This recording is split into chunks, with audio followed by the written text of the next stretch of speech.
नाज़रीन, अभी तक सेठी साहब ने हमें ये बताया है कि ये महज करप्शन की बात नहीं है, या सवाती साहब पहले क्यों सामने नहीं आए, बहुत सी चीज़ें हो रही थी, इसके पीछे कुछ वजह और भी थी। और वो ये वजह सेठी साहब के मुताबिक ये थी कि JUIF शुरू से ही उनकी कोशिश थी कि रिलीजियस अफेयर्स मिनिस्ट्री जो है उसको हासिल किया जाए, और उनको ये चुभ रहे थे काज़मी साहब शुरू से।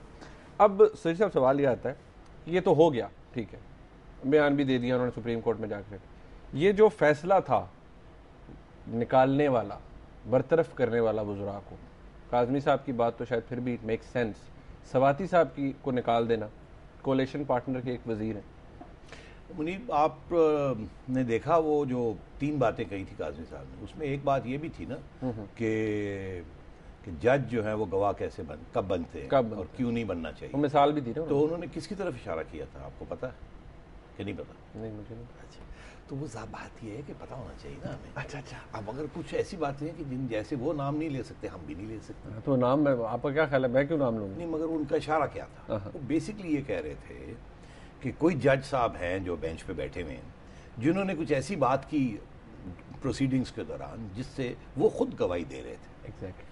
अच्छा, अब ये तो उन्होंने कह दिया, जो उन्होंने बात नहीं कही, जो वो नहीं कह सकते थे, शायद हम इशारा कर सकते हैं उसकी तरफ कि इनकी तरफ से इल्ज़ाम ये भी हैं कि कुछ जज हजरात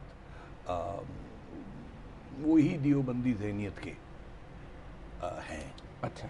और शायद ये जो सेक्टेरियन प्रॉब्लम है, शायद अदालत में भी फैसलों पर भी इनका ये इशारा उस तरफ इस तरह। अच्छा कि शायद वो भी अपनी मजहबी बिलीफ्स की वजह से वो कोई जज वहाँ हार्ड लाइन ले रहे हैं, इनके बाइस्ड हो रहे हैं। अब मैं समझता हूँ ऐसी बात नहीं है या होनी नहीं चाहिए, क्योंकि मुझे तो नहीं पता कौन के ज़हनी क्या सोच है, मजहब क्या है क्या नहीं है, इंसान का। लेकिन आप इशारा समझ गए, मगर उनका इशारा इस किस्म का था। अगर वो इशारे में इतनी सी भी सच है और कल को ये बात बाहर आ जाती है कि फलाना जज जो है उसका तल्लुक फलानी रिलीजियस जमात से है या उस किस्म की सोच से है या उनकी बातों से या उनकी ओपिनियन से ऐसे लगता है, तो ये फिर प्रॉब्लम हो जाता है ना कि अदालतों में ये चीज़ें नहीं आनी चाहिए। किसी ना किसी मसलक से तो जाहिर है उन्होंने इतनी दलेरी के साथ जब वो बात की तो I have to comment on it. मैं ये नहीं कि हम इग्नोर कर दें, उन्होंने इतनी बड़ी बात की, तो मैं सिर्फ ये कह रहा हूँ उनका इशारा इसी किस्म का था। तो वो मेरे लिए उसने कंफर्म किया कि उनका इशारा वहां पे ये भी था। दियोबंदी बरेलवी का जो रिफ्ट चल रहा है, बिकॉज जब से ये जिहाद का मसला चला पाकिस्तान में, तो दियोबंदीज जो माइनॉरिटी थे इस मुल्क में अमंग्स द इस्लामिस्ट, वो उनको अहमियत मिली। और इसीलिए अब आप देख लें तालिबान जो हैं वो बरेलवीज के ऊपर, उनके लीडर्स के ऊपर अटैक्स कर रहे हैं। तो ये एक मसला चल रहा है। अब आप आइए दूसरी बात जो आपने कहा, ये सही हुआ ये गलत हुआ। अब बात ये है कि करप्शन का केस चल रहा है, वो सुप्रीम कोर्ट में चल रहा है और उसमें आपने देखा फलाने सेक्रेटरी को गिरफ्तार कर लिया, ये भी मगर ये भी सच है कि अगर जब तक कोई बंदे के खिलाफ प्रूफ ना हो जाए और कन्विक्ट ना हो जाए उसको मिनिस्ट्री से नहीं हटाना चाहिए। अलबत्ता उसको न्यूट्रलाइज कर देना चाहिए ताकि अपनी मिनिस्ट्री को इस्तेमाल करके जजमेंट को या एविडेंस को ख़राब ना करे। यहाँ on the face of it जो लगता ऐसे है कि काज़मी साहब की मिनिस्ट्री में घपले हुए हैं, इसमें तो अब कोई शक नहीं है। घपले हुए हैं, करप्शन हुई है। क्या इनकी जेब में कुछ गया है या नहीं गया, या किसकी जेब में गया है, वो कहाँ गया, क्या था, उसकी अब एविडेंस आएगी। अब ये जो प्राइम मिनिस्टर साहब ने ये जो निकाला है, दोनों को निकाल दिया, मैं समझता हूँ कि वो इसके पीछे यही बात थी कि इसमें हुकूमत का नुकसान हो रहा था, और अगर काज़मी साहब को निकालना भी था तो वो अदालत की वजह से उनको निकाल दिया जाता, तो गवर्नमेंट को उतना नुकसान ना होता, जबकि वो खुद निकालते। आज कायरा साहब ने कह दिया ना कि मीडिया की डिमांड थी और अदलिया की डिमांड थी जिनको, तो वो ठीक है, वो ट्रायल हो जाती। अर्ज ये है कि ये जो दोनों को निकाला ये इसी के लिए कि ये एक रिलीजियस लड़ाई जो है वो काबीना में के बाहर चली गई और इनफैक्ट इरप्ट कर गई। अब देखना ये है कि मौलाना साहब ने तो बड़ा ज़बरदस्त स्टांस ले लिया कि हम पुल आउट कर रहे हैं, ये हो गया वो हो गया, मगर उसमें भी दो बातें ना।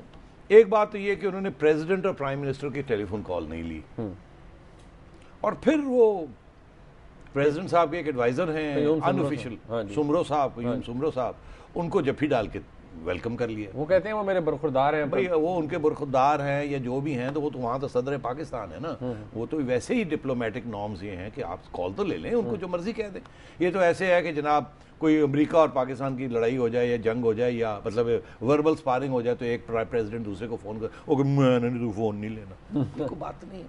तो बात यह है कि मौलाना भी इस वक्त वो अंडर अपनी पार्टी की तरफ से प्रेशर में है। जाहिर है। मगर दिलचस्प बात यह है कि मैं ये अपने न्यूज़ रूम में यही बात हो रही थी हमारे, वो कहने लगे ये किस किस्म के मौलाना है कि जब वो खुद कहते हैं कि जब वो एक खातून ने बिल मूव किया ब्लास्फेमी का तो ये चुप रहे। रहमान साहब, मेरे ख्याल इशारा उनकी तरफ नाम नहीं लिया उन्होंने। और इसी तरह जबकि यहाँ एहतजाज हुआ या गवर्नर पंजाब साहब ने कुछ किया उन्होंने तो और हमने इन्होंने कहते नहीं ये फिर भी चुप रहे। अरे भाई आप मौलाना हैं तो आपको अगर बोलना था तो उस पर बोलते, उस पे।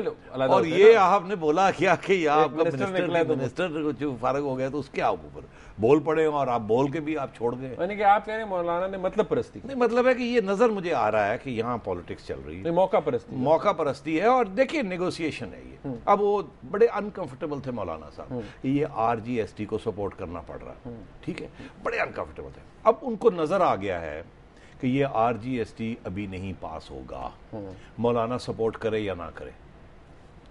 उसकी वजह यह है कि ये RGST के ऊपर बड़ी सख्त ऑपोजिशन आ रही है इस वक्त, और ये अलाइज जो है इकट्ठे नहीं है। और मेरी इन्फॉर्मेशन के मुताबिक लगता है ऐसे है कि डिले हो जाएगा, ये डिले हो जाएगा, ये बिल भी नहीं पेश करेंगे, क्योंकि अगर बिल पेश किया तो फिर वो अगर डिफीट हो गया तो गवर्नमेंट की डिफीट हो जाएगी। और मेरा ख्याल है इन्होंने IMF को ऑलरेडी आगाह करना शुरू कर दिया कि यहाँ मसले बन रहे हैं, आपसे तवक्को मत करेंगे, हम 1-8 महीने के अंदर अंदर ये कर लेंगे, हो सकता है और भी डिले हो जाए। तो मेरा ख्याल मौलाना सुन गए हैं कि ये सूरत हाल है। उन्होंने RGST के ऊपर भी बड़ी सख्त रवैया ले लिया। आज उनका बड़ा सख्त बयान था RGST, पहले इतना नहीं था, पहले कभी इधर थे कभी उधर थे, हम ये करेंगे वो करेंगे, देखेंगे, हमारी ब्रीफिंग होगी। आपको पता ब्रीफिंग भी हुई इनकी? हाँ, हुई, लेकिन वो कह तो रहे थे कि इसके खिलाफ वोट देंगे। नहीं, ये नहीं कह रहे थे कि इसके खिलाफ, वो कह रहे थे जो सेनेट में हमारा था वही क्लियर नहीं था कि ये वोट उसके खिलाफ देंगे या वॉकआउट कर जाएंगे, ये चुप रहेंगे। ये एक ग्रे जोन वो रखते हैं कि आखिरी वक्त तक वो अपनी निगोशिएटिंग पोजीशन।